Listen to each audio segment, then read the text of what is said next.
This is Mike Tatarski, host of the Vietnam Weekly podcast, coming to you from Ho Chi Minh City. The anti corruption campaign, sometimes known as the Blazing Furnace, is one of the biggest ongoing stories here, something I've written about a lot in the newsletter. In just the last 2 years, it has led to the removal of a president and 2 deputy prime ministers, lengthy prison sentences for former ministers, and one of the largest financial crimes in world history in the form of the ongoing Van Thien Phat scandal, a subject that continues to garner shockingly little international attention given its scale. Beyond these major headlines, the campaign has targeted hundreds of officials at lower levels of government, overseeing issues as mundane as vehicle registrations, for example, while also expanding aggressively into the private sector. Real estate is, perhaps unsurprisingly, a key part of this campaign, with major arrests also linked to the stock market, energy policy, and beyond. The state media has covered the blazing furnace with unusual levels of detail, making the avarice of those punished very clear.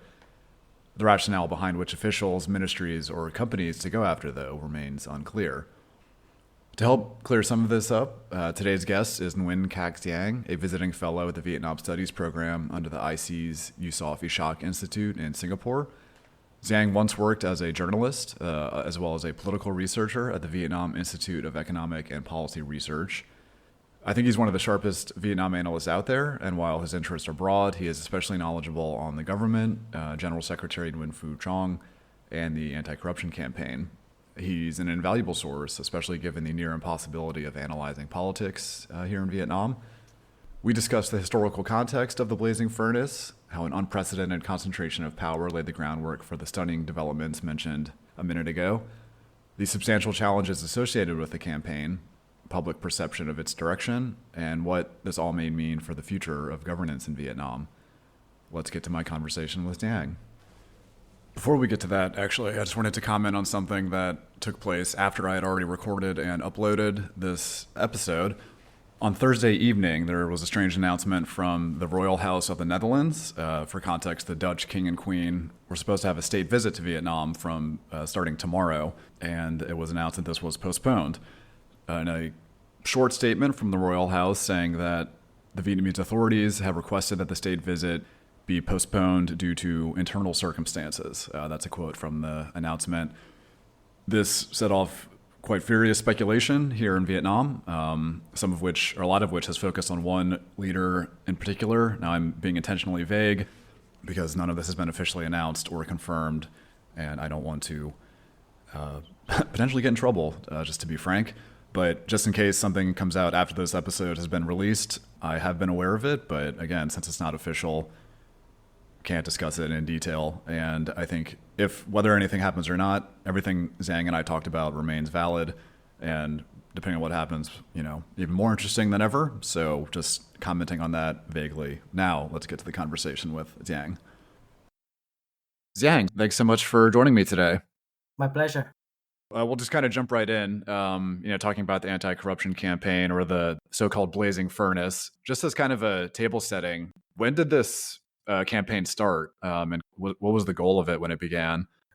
Well, I think if we want to look at the current anti-corruption campaign in Vietnam, we must know that after the Đổi Mới reform in 1986, the Vietnamese Communist Party actually carried out a few other anti-corruption campaigns. And the previous one before this current blazing furnace is in 1998 to 1996 under the General Secretary Lê Khả Phiêu. And actually, we look at the numbers. There are some similarities between the current anti-corruption campaigns and the previous campaigns by Lê Khả Phiêu. But when we think about the scale, the scope, the number of senior officers being implicated in the campaign, this is of course the most serious and the most significant anti-corruption campaign ever during the lifetime of the communist rule in Vietnam. And it can be said that it started in 2013 when General Secretary Nguyen Phu Trong set up the Central Committee on Anti-Corruption, which previously was under the management of the Prime Minister. And then he wanted to take over the anti-corruption campaign under the government, because he considered that the anti-corruption campaign under the government was not really effective, and he Mm. wanted to change all of that and consolidate all the powers of the investigations of carrying out anti-corruption institutional reforms. All of that he wanted to consolidate and get it under the party's control and under the direct control of the general secretary and the Politburo. So I think coming back 10 years ago, I think we should consider the current blazing furnace started from 2013 and still Mm. continue until now. Right, right. And I mean, other than obviously, I know the objective is to combat corruption, but is there kind of like a set goal of the campaign? Well, the goal of the campaigns are quite obvious from the from the wording of the anti-corruption campaign, which is trying to clear out any kind of bad roots of the in the management, Mhm. especially from the top level of management and from the grassroots level of management.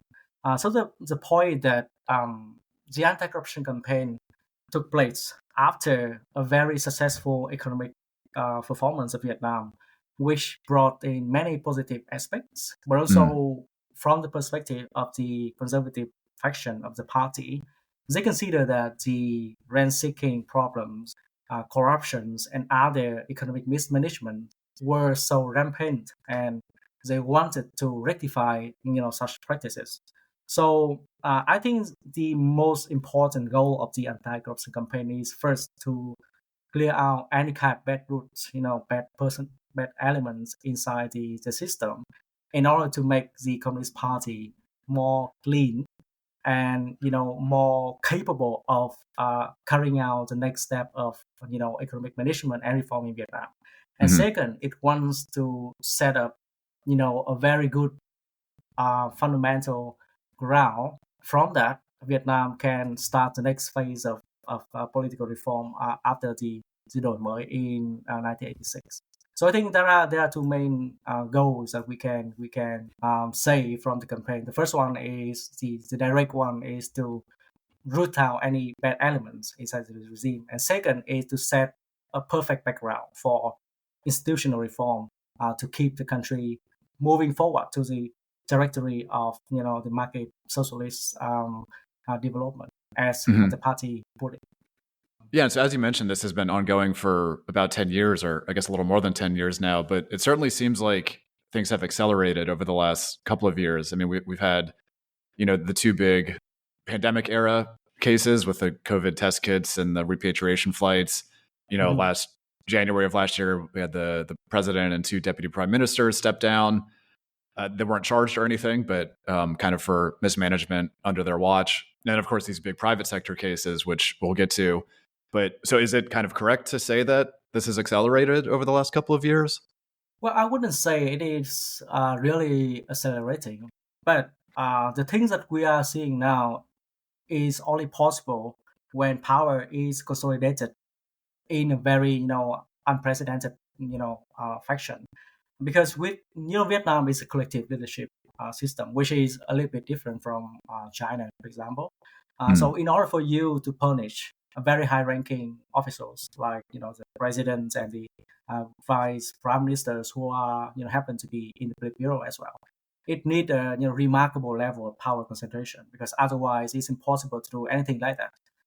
We can recall in 2013, for example, when General Secretary Nguyen Khac Giang at the time wanted to punish the Prime Minister Nguyen Tân Dũng because of Mm. his economic mismanagement. He was, unable to do so, because when he brought the issues to the Central Committee, which comprised of 200 plus, members at the time, it was, refused. And Mm. so, in order for you to, punish such a high level officers, you need a very high level of power consolidation, and this is only possible now because General Secretary Nguyễn Phú Trọng actually consolidated a lot of power for him to decide what is right and what is wrong for the party. And Okay. secondly, we must look at the way that the anti-corruption campaign has been carrying out for the past decade. So now the anti-corruption campaign is not only limited within the state sector, but they also wanted to really expand the scope of the anti-corruption campaign to the private sectors and to other non-state sectors, like even civil society, private businesses, and so on. And so it actually not really accelerating, but it broadens the scope of the objects falling within the anti-corruption campaign. And second, it wants not only to punish, but it wants to institutionalize the anti-corruption campaign, the framework for the anti-corruption campaign to continue even without the current leadership, or even when Fu Chang steps out. So in the last 2 or 3 years, we actually seen a very interesting trend in Vietnam when anti-corruption institutions, especially the committees on anti-corruption, actually expands from the central level to every provinces in Vietnam. So now it actually has a very comprehensive institutional framework for the anti-corruption campaign to be carried out, not only at the very high level of the party and the state, but also at the lower level. So I think this is the things that we must observe very closely, because it has implications not only for the moment, not only for the current investigations, but also maybe for the midterm and the long-term political landscape of Vietnam as well.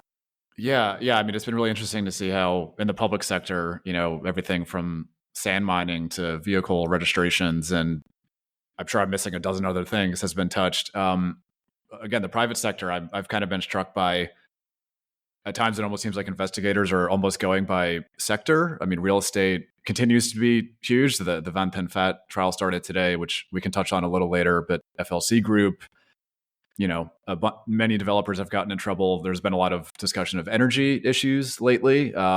Is it maybe accurate that they're going sector by sector, or does it just happen to be that these are the ones where there was the most bad behavior? Well, I think if we look at the list of the sectors that are, being the main target of the anti-corruption campaign, we could probably say that those sectors are most vulnerable to rent-seeking behavior. Property, stock market manipulation, corporate bonds, and all other, sectors which are very easily manipulated by state officials, like vehicle registrations, and so on and so forth. So I think the anti-corruption campaign in Vietnam is a gradual effort. So it normally starts from the easy targets to a more difficult one. So before 2018, actually, the government and the party didn't really focus on private sector. But after 2018, when the National Assembly revised the law on anti-corruption, it widens the scope of the anti-corruption work to private businesses. And from then, we have seen a lot of efforts in expanding investigations on private businesses, especially on those businesses which may be colluded with state officials in making unreasonable amount of money. And so I think it's a gradual effort. So if we think about that, we should think about the government actually try to target the easy sector to a more complex, more difficult one. And I think property and stock markets, like the case of Van Thien Phat that we are seeing now, is more kind of easy targets because it's very vulnerable to rent-seeking behavior, not only in Vietnam, but I think we'll say only to other countries as well. At times, foreign investors have had some concerns, I suppose, especially last year after the two deputy prime ministers we mentioned. They were, Western educated, I think quite highly regarded. After they were made to step down, it is worth noting that the government has not gone after foreign investors or foreign companies, maybe a bit different from some of what China has done. But how seriously do you think government leaders kind of take the concerns of foreign companies or investors? If we think about the concerns of the government, we must know that Vietnam is one party state, which has the performance-based legitimacy as one of the most important things that they want to do. The way for the Vietnam to maintain their legitimacy is trying to convince the population that they're actually doing a good job in pushing more economic development and bring more prosperity to the population. So performance-based legitimacy is very important. And in order to do so, the government must keep a very good business environment to not only to spur private investment, but also to invite more foreign direct investment into the country, especially for country very with a very open level of integration like Vietnam. We have the trade to GDP ratio in Vietnam is around 180 percent, which is very very high and probably second highest in Asia, only after Singapore, I think. And so even when Vietnam is accelerating, the anti-corruption investigations on a wide range of businesses, I think they still keep in mind the negative consequences which it might have on the economy. First, for example, in the case of Martin Phát, for example, when the case was announced in late 2022, the market was hit really hard by the information. And after that, the anti-corruption campaigns on them actually slowed down a little bit to allow more room for confidence from investors that the government is not really doing unreasonable things. They really want to balance between anti-corruption campaigns and to keep the business confidence of the political stability of the country. And secondly, given the FDI sector extremely important in Vietnam, both in terms of employment, like Samsung, for example, they employs, I think, like maybe nearly 200,000 workers in Vietnam. And if you include all of those suppliers, maybe increase to maybe 500 or 600,000 workers. So it's really huge amount of employment. And they also account for, I would say, for Samsung only, it's like 25% of Vietnamese export. So I think for now, it would be safe to say that the Vietnamese authorities would not touch the FDI sector, at least for the midterm, because of the risks it might have, not only for the FDI sector, but also for the private sector in Vietnam as well, because many of them are suppliers of the foreign businesses in the country. And also because Vietnam is not like China, it's only a middle power country which has a lot of connection to the West. Any adverse actions against foreign sector in Vietnam would bring a lot of bad consequences to Vietnam's foreign policy. So I think, given all of those considerations, I don't think for the moment the Communist Party will target any foreign businesses in the anti-corruption campaign. Okay, that all makes a lot of sense. Again, the Van Thien Phat scandal really stands out, especially from here in Ho Chi Minh City. This web of hundreds of shell companies, I think, had controlled over 1,000 buildings or something like that, and it's been really noticeable here, where a couple high-profile skyscrapers remain unfinished, commercial avenues where they have had a lot of property, or it's a lot of for rent signs. So obviously there were spectacular levels of criminal activity happening there. So it's good they're being hopefully brought to some form of justice, but has had an impact. Speaking of performance, which you mentioned, on the public side, there has been, I think, acknowledgement from at least the Prime Minister that the campaign has also potentially, it's a bit delicate, but maybe frightened some lower level officials. He's given, I think, a few speeches where he's kind of asked officials to, continue doing their work and approving projects and implementing projects. So what have you seen on the public side? Well, public side in terms of the perception of the public, or in terms of the public sector? Well, we can get to the public itself, but kind of how officials are responding, or what the government is maybe trying to do to get officials to continue working, to put it bluntly, I guess. Corruption is very interesting thing in Vietnam, because when we think about corruption, we might tend to think about very big cases like Vạn Thịnh Phát or FLC, or the repatriation flights. But actually, in Vietnam, I think there are two types of corruption that we need to think about. The first one is I would say, access money. So when businesses pay a lot of money to high-level officials, to get permission for doing some kind of big projects or property projects. And the second is speed money. So when you pay a little bit, small amount of money to speeding up, especially when you go to, public hospitals, or you want to get your kids to a good school in Vietnam. And so both are very prevalent in Vietnam before the anti-corruption campaign took place. And speed money actually, I would say, was considered as something kind, not really like corruption, but a little bit perks, for public officials to Hmm. earn a little bit more money because their salary is extremely low in compared to the work that they do. For example, I would say the salary of the general secretary of the Communist Party, which is the highest level public officer in Vietnam, is only about less than $1,000 per month. It's extremely low if you compare Wow. to, let's say, Prime Minister of Singapore, who would get maybe 2 or 3 million Singaporean dollars Mm. per year. And so with our like pocket money like that, it's very hard for them to keep like working at the level that they are doing. So petty corruptions or speed money is a very essential part of the public sector in Vietnam. And after the anti-corruption campaign took place and all of these fears of being investigated, the fear of being punished, many of the officials they are really scared of getting even small amount of money, even as a thank you, envelope or something like that, because they would say that, well, now it's not really worth it, right? Because even if you just receive a very small amount of money, and then you can get arrested. And so the impact, the very first and immediate impact, is that don't do anything about that because they receive very tiny amount of salary, and the risk is high, the pressure is high, and they feel like, well, if the pressure is like that, then I wouldn't do anything at all. And so they just laying flat and do nothing.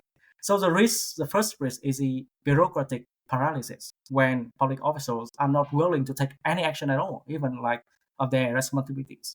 Because there is very interesting quotes or motto from the public officials that if you don't do anything, you can't do anything wrong, and it is better for you to stand in front of the disciplinary committee rather than a court. Mm. So in so doing, they just doing nothing, and so that is the first negative consequence to the bureaucracy. And the second is that given that you earn very little as the bureaucrat, you face a lot of pressure and you face a lot of risks. Many of them actually quit the bureaucracy.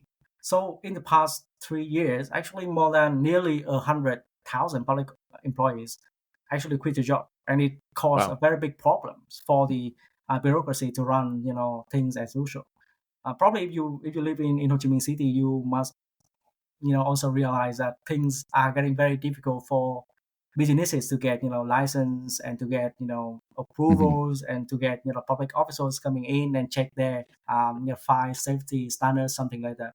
The reason is because like many of them quit, and it's Mm. very hard to recruit new bureaucrats. So that causes a lot of problems for the bureaucracy to run as it wish, especially with a lot of pressures that they are having, not only in the anti-corruption campaign, but also because of a lot of KPIs that they have to fulfill under the new requirements. And so I think it's very big problems for the public sector, in the sense that when you don't really reform the salary sector um, quickly enough, and you put a lot of pressure on them, and you put a lot of punishment on wrongdoings, regardless whether it's they're intentional or not. The obvious consequence is that they would not want to work in the bureaucracy anymore, and some of them quit, and some of them just stay there by doing nothing, and that of course a very big risk for Vietnam, especially when Vietnam wants to continue the economic trajectories that they benefit from the great power competition.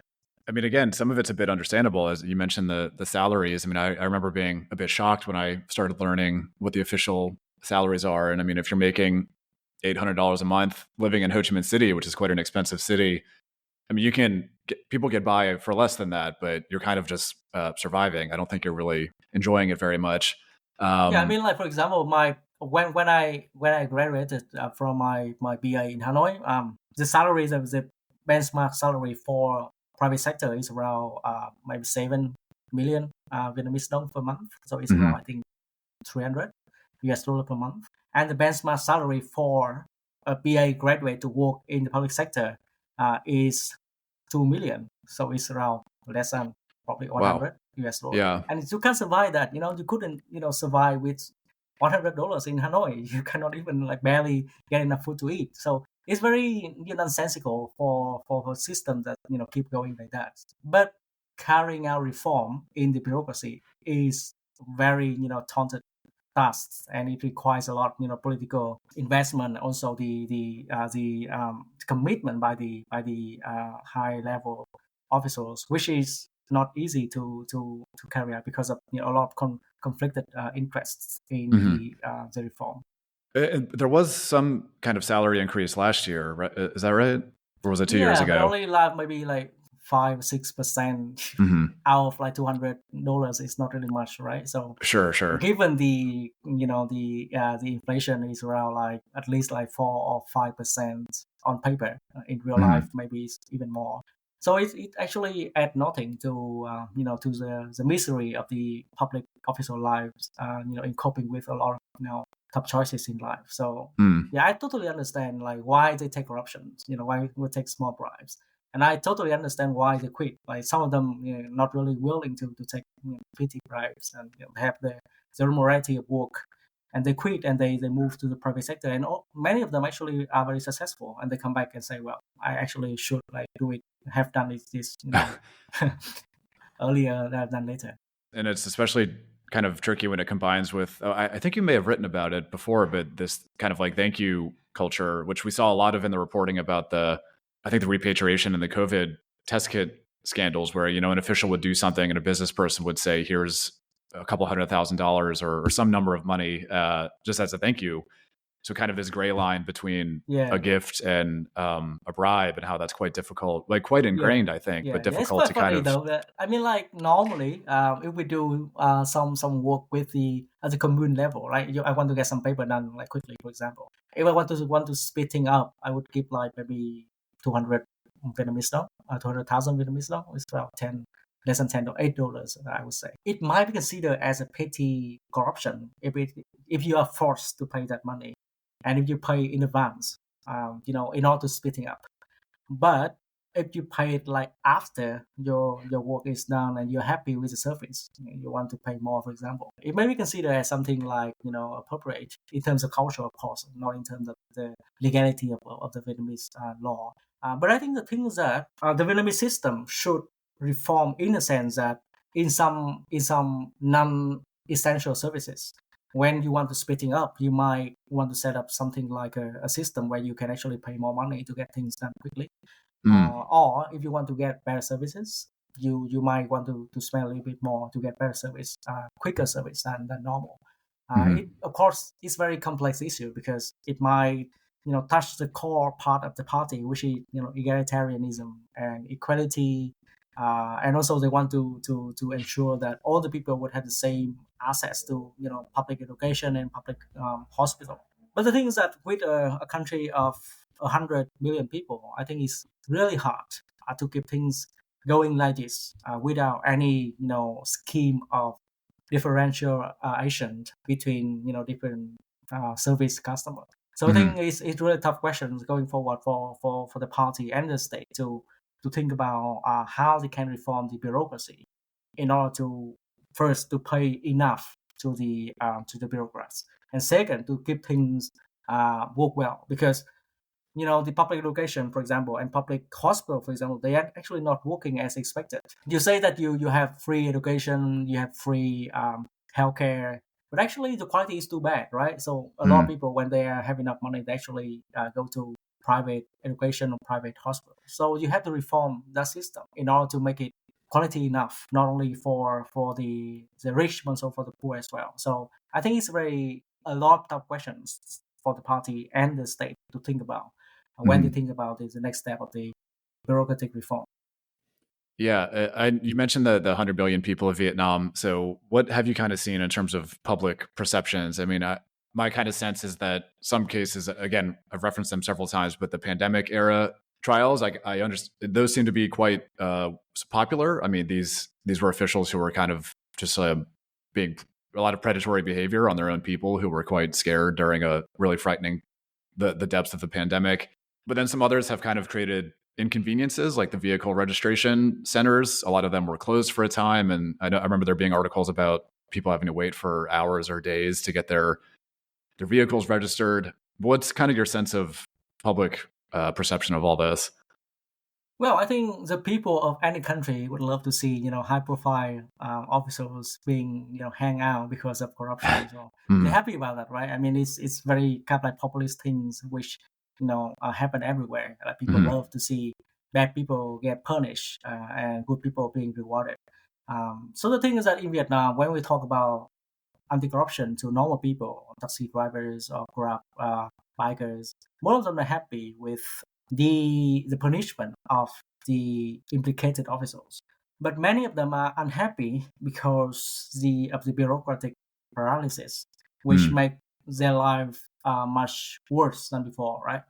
And secondly, it's important to think about the anti-corruption campaign in the timeline of 10 years and continue to keep going on.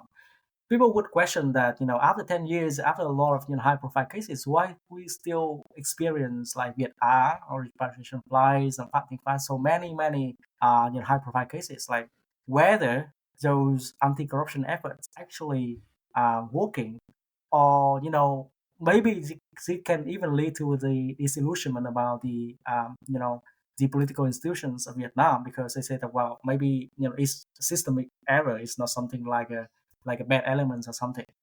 And mm, secondly, amid the economic slowdown in Vietnam and the tightened political atmosphere, people might begin to question the rationale behind the anti-corruption campaign. Like, are you really doing this because you can set a good foundation for reforms, and it might clear out bad routes for a better business environment, or you're doing this because you want to crack down on your rival? So in order to make this anti-corruption campaign narrative work, it's important to not only focus on high profile cases, but also to think about like the night after, after anti-corruption, then what? As institutional reform, what kind of reforms that you want to take in order to make the system resistible to to corruption, and also to make the business environment more transparent and more clear, to prevent other rent seekers to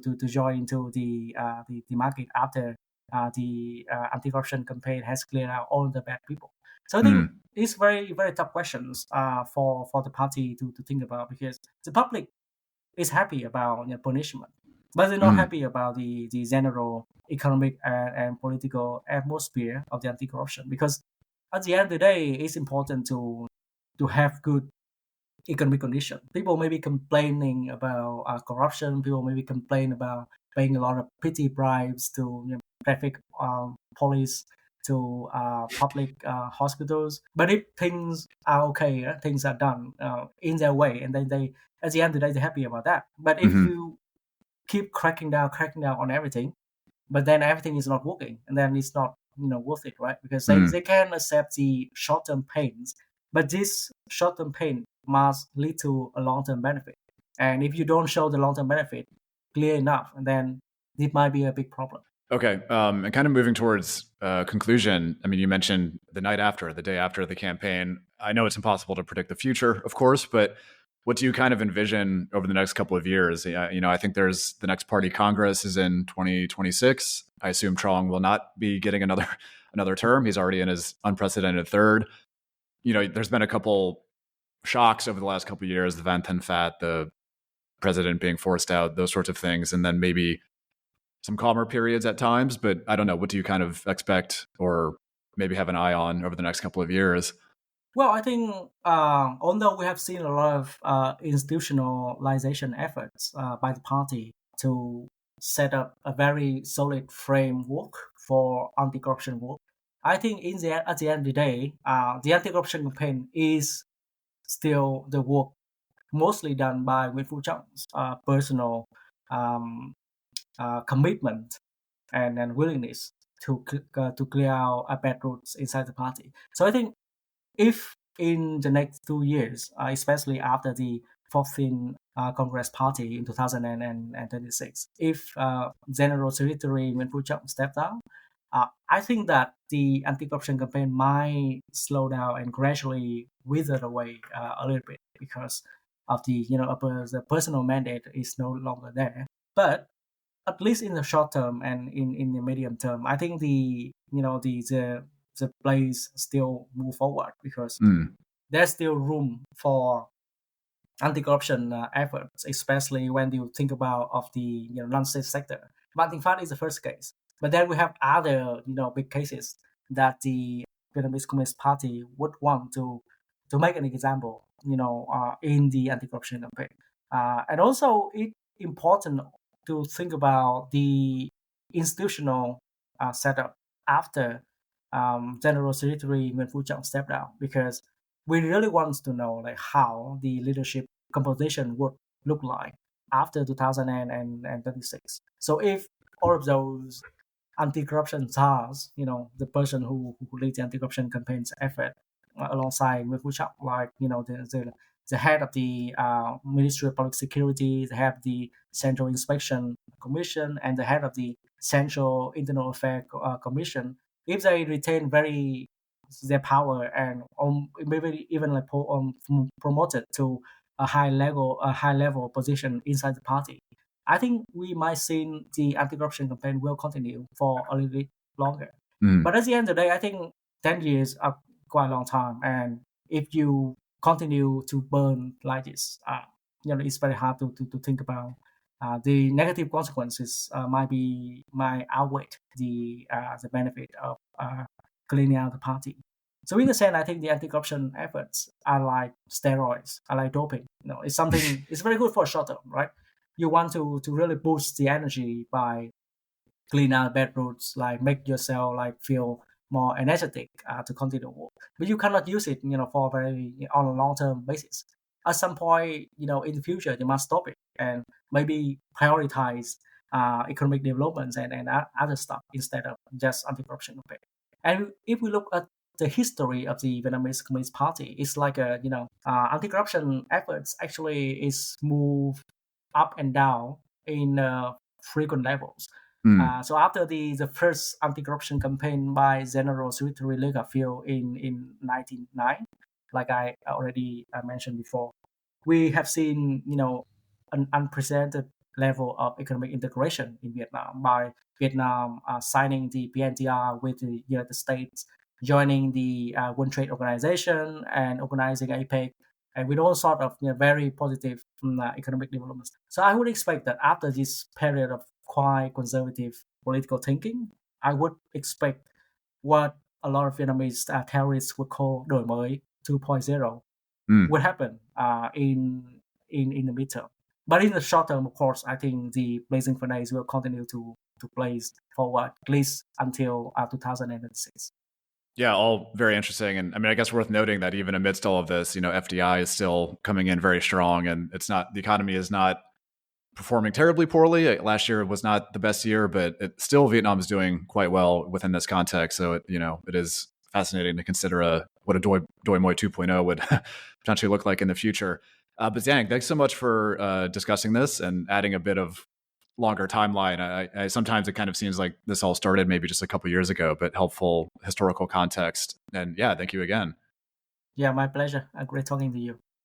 Thank you for listening to the Vietnam Weekly podcast. Please rate or review the show on your favorite podcast platform, and don't forget to share it with your friends and colleagues.